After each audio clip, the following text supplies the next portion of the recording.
অনেক বছর আগের কথা। ভারতবর্ষে এক রাজার আগমন ঘটে, নাম পৃথ্বীরাজ চৌহান। পৃথ্বীরাজ চৌহানের জন্ম 1100 শতকের দিকে। তিনি জন্মগ্রহণ করেন এক রাজপুত রাজপরিবারে।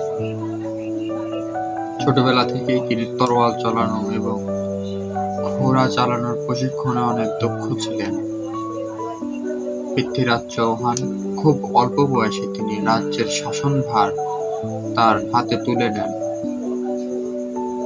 তিনি বর্তমান ভারতের দিল্লি এবং তার আশপাশের রাজ্যে রাজত্ব করতেন। তিনি দেশের মানুষ এবং জনগণ এবং রাজ্যের উন্নয়ন নিয়ে অনেক কাজ করেছেন। তার ভিতরে অন্যতম একটি নিদর্শন হচ্ছে তিনি 1191 সালে মোহাম্মদ ঘুরির সঙ্গে একটি যুদ্ধে যান।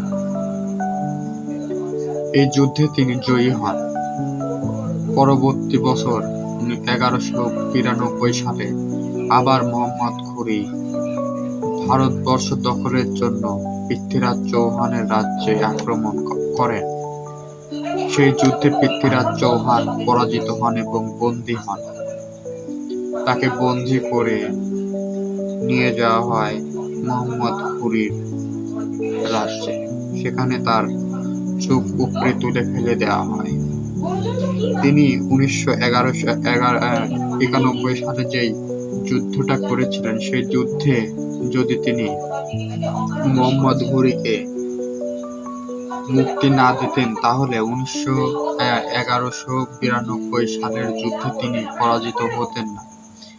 একটা কথা আমাদের সবাইকে মনে রাখা উচিত, শত্রুকে কোনো সময় ছাড় দিতে নেই। পৃথ্বীরাজ চৌহান এই ভুলটাই করেছেন।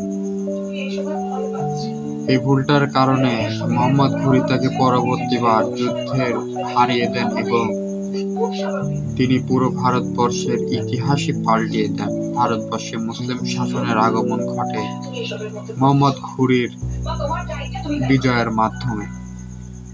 তবে আমি একটা কথা বলছি, ওই মহিলা যদি দিদি ভাই পেছনে লাগে